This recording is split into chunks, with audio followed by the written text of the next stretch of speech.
everybody. I'm here with a full review slash discussion of The Happiness of Pursuit by Guillebeau, and I absolutely loved this book. From the moment I heard it mentioned by Michael on the podcast Books on the Nightstand, I knew I had to get my hands on it, so I got a copy out from the library. First of all, I love the cover. It is so bright, but also so simple with just like basic colors and graphics. It's not a super long book, so it's very easy reading. I think I read it in 2 days. I mean, I just tore through it. The actual part of the book is only about 263 pages, and there's some information in the back. So it's written in a very approachable style. It's easy to read. If you like books like this, you will just tear through it. So I'm going to go through some of the parts of it that I really enjoyed and just talk about it a little bit, and let you know what it's all about in case you're thinking about reading it. Or if you've never even heard of it, maybe I can convince you to read it because I think you'll really enjoy it if you like this type of book. So the first thing is the concept of this book, and it's called The Happiness of Pursuit, Finding the Quest That Will Bring Purpose to Your Life. And Chris has a website called The Art of Non-Conformity, and that tells you a lot about him. He set a goal for himself. He called it a quest to visit all the countries in the world before he turned 30, I believe. And this was just his mission. He traveled everywhere. He completed it. And he also does like travel hacking. He talks about, working for yourself, entrepreneurship. He has another book called The $100 Startup. I'm not sure. Yeah, he also has a book called The Art of Nonconformity. And you can follow his blog. I'll put a link to that in the description box. So this is all about different quests that people have gone on. He pulls from a lot of people he's met along the way, or readers of his blog, or people he's just asked, share your quest with me. So there are tons of cool quests, and a lot of them are these big kind of over-the-top ones, like, visit every country in the world, or walk across, North America, or bike to, some South American country. There are the one girl, like a teenager, who sailed around the world, or, swim some incredible distance, or do 300 marathons. So there are these very big ones, but the book also addresses how you can create your own quest that's a little bit smaller, that isn't so big, that fits into your everyday life. And so he talks about how to adapt a bigger quest and make it manageable for you, and also how to find the time and the money to accomplish your quest, because some person said, well, anybody could do that as long as they have time and money. And so he discusses that in the book, and he talks about how to actually, save what he calls save $2 a day, and you'll be able to travel anywhere after so many years, and how much money you'll eventually save up. So that's really cool. He breaks it down into steps. He actually defines, what a quest is. It's not just a hobby. It actually has a clear goal. It has an ending. Like, I'm going to do it in 5 years, not just I'm going to do it, before I die type thing, and where it's very open-ended, and that you actually have to sacrifice things. And he goes into way more details in the book as far as, what is a quest, and how not to let things get in the way. So let's see, he has on, that's on page 15. Then on page 17, he asks, is having a quest for you? And he says, everybody has a passion, something they love. A lot of people, these quests they went on, they might sound crazy, like who would want to walk across the United States? Or this one guy who didn't, take rides in cars for almost 20 years and actually, stopped speaking. And, a lot of the people talked about, well, I don't know why, but I just couldn't not do it. I knew I'd regret it if I didn't do it. So it's really about, finding that passion that you have, whatever it might be, and just going for it and creating your own quest. So I thought that was really fascinating. He talks about documenting your quest, which I love documenting. Books I read, movies I watch, I love that information and the data aspect of, recording things and having a record to look back on. I think that was really cool. There's also a website for this book called findthequest.com. You can go there and get like a lot of cool stuff and information and stories from people.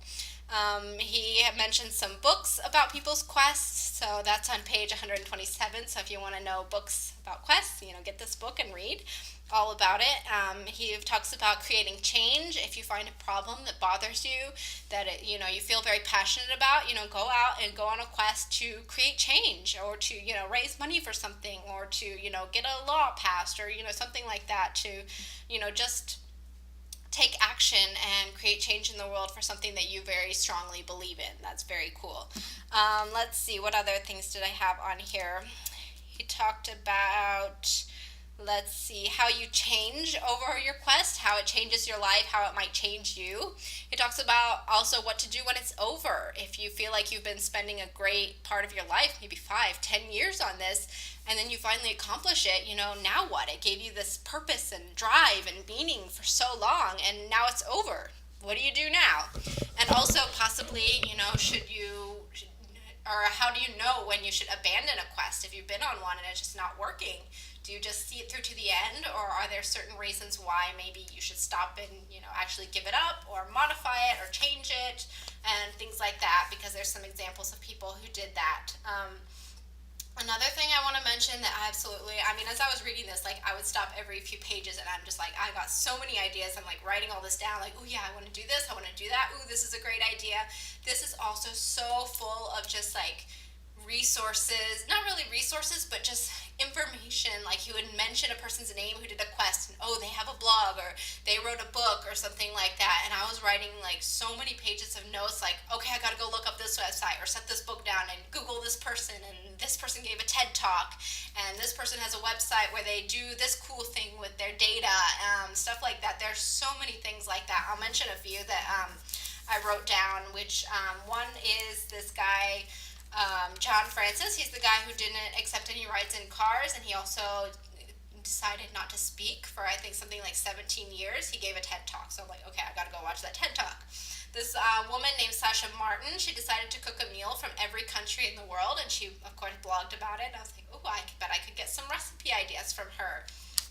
This other guy named Jiang, I believe his name is, he did this experiment, I think, for 100 days. He wanted to get rejected, to just, practice putting himself out there, and he filmed it, so you can go and watch on YouTube all his, things that he asked for, and it was inspired by this game called Rejection Therapy, so I had to go Google Rejection Therapy, and I'm like, ooh, what is this game?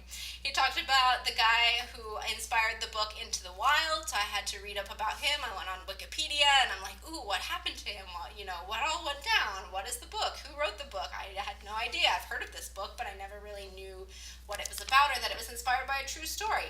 He talked about this novella called The Flinch by Julian Smith. You can actually get a free download of an ebook. So I downloaded this book from Amazon for my Kindle, and I started reading it. He talked about this guy in Australia who wanted to put together the Gothic Symphony, which is the world's largest symphony. So, I went on YouTube and I listened to the music. Just as like, ooh, what is this like with, all these different choirs coming together. He talked about this guy, Nicholas Felton, who I've heard of before, and his website is feltron.com, and he does these, like, end of year, no, he doesn't do these, he documents, like, his whole life, and he, like, just puts all this data online, like, how many hours did I sleep this year, how many, minutes of communication, I mean, just, like, if you're a data junkie, like, you will just go nuts about his, like, I think they're called yearly review or annual reviews, something like that. I'm not sure if he coined that, because I know Chris also does annual reviews, and you can download a spreadsheet to do your own annual review where you just look back on the year and say, what did I accomplish? What do I want to do going forward? I think that's so cool. He talked about this guy, Alan Bacon, who does life experiments. So, you can just go Googling everywhere and just get all these resources and just bask in all this information of all these cool people doing cool things, and then just allow it to inspire you to do something cool with your own life. And the last thing that I will mention is that he said, your quest might inspire others to go on a quest, which a lot of the stories from this book, inspired me. And you never know who you're going to inspire to, do something amazing with their life and, go on an adventure or just to take a chance. And in the end, he has an appendix of all the people, their quest that they did, how long it took them, whether or not they completed it, what type of quest it was. He has, a little summary. I mean, even the book is written like it has little reminders at the end of the chapter to summarize what was said. He has some stories from his adventures traveling around the world to illustrate his points. He's got little sections here, with just additional information or additional stories to inspire you. So the way it's written, here's an example of one of those reports. Annual report is what he calls it. All his data there. So even the book itself isn't just like a bunch of text. It has a lot of cool things interspersed inside of it to make it very easy to read. But like I said, it's such a easy, fun book to read. I highly, highly recommend it if you're into any sort of nonfiction or personal development or setting goals, achieving things, to-do lists. If you love lists and planning and creating all these tasks that you want to accomplish or anything inspirational, definitely go out and pick up this book. I mean, I can't even explain how much I enjoyed it and how much I recommend it. It's definitely going to be one of my top books this year, at least for nonfiction and probably just in general.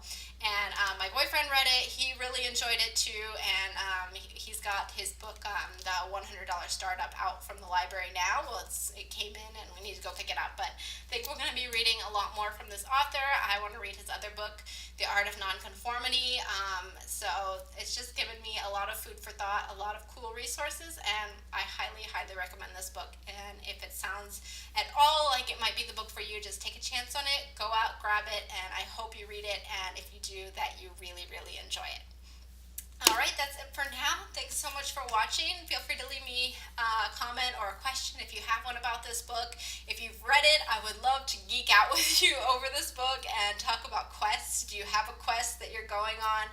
Did it help you design a quest? Have you done a quest before inspired by this book or by his blog? And if you're planning to read this, I hope you really enjoy it and come back and maybe leave a comment. We can have a discussion all about it.